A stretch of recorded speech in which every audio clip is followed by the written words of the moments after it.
Hello friends, आज मी बनवते दाल खिचडी. तर म्हटलं तुमच्यासोबत पण रेसिपी शेअर करावी. तर तुम्ही कांदा, टोमॅटो, हिरवी मिरची, अद्रक आणि लसूण हे सगळं चॉप करून घेतलेलं. मिक्स डाळी शिजवून घेतलेलं होत्या आणि भात पण तयार आहे. म्हणजे राईस तयार, बासमती राईस आहे ना, मी शिजवून घेतलेला, म्हणजे भातच करून घेतलेला तसा. आणि डाळीमध्ये मी कोणत्या डाळी यूज केले बघा, तूर डाळ, मूग डाळ, मसूर डाळ आणि चना डाळ.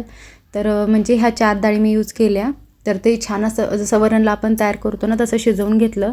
दुसरीकडे मी तर तेल आणि 2 चमचा तेल आणि 2 चमचा तूप असं टाकलेलं. त्यात टाकायचे जिरे, मोहरी, कढीपत्ता, तेजपत्ता, अद्रक, लसूण चॉप केलेले, हिरवी मिरची कट केलेली टाकायची आणि छान असं मिक्स करून घ्यायचं आहे.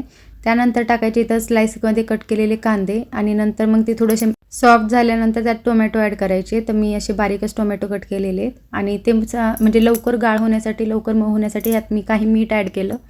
सगळं म्हणजे आताच मीठ नाही टाकलेलं, मी जेवढं पाहिजे तेवढं थोडंसंच टाकलेलं आहे. आणि हे छान असं 2 मिनिटासाठी झाकून ठेवायचं. आता हे सगळं छान असं मऊ झालेलं आहे. तर आता ह्याच्यामध्ये मसाले टाकणार आहे मी. मसाल्यामध्ये मी ॲड केली हळद, तिखट, धने पावडर आणि थोडासा गरम मसाला. तर आपल्याला म्हणजे ज्या प्रमाणात तिखट पाहिजे ना, खूप जास्त नाही, दाल खिचडी म्हटल्यावर खूप जास्त तिखट छान नाही लागत. तर त्यानुसार आपल्याला टाकायचं आहे.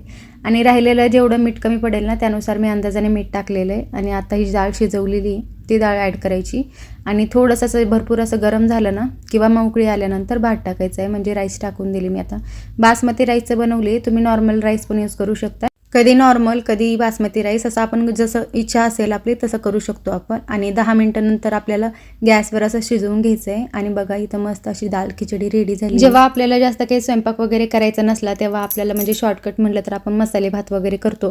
पण दाल खिचडी पण हे एकदम one of the best option आहे बघा. म्हणजे खूपच छान, टेस्टी तर लागतंच. यासोबत खाण्यासाठी मी उडदाचे पापड तळलेले होते आणि लोणचं. व्हिडिओ आवडला असेल तर लाईक, शेअर, कमेंट करा. बाय.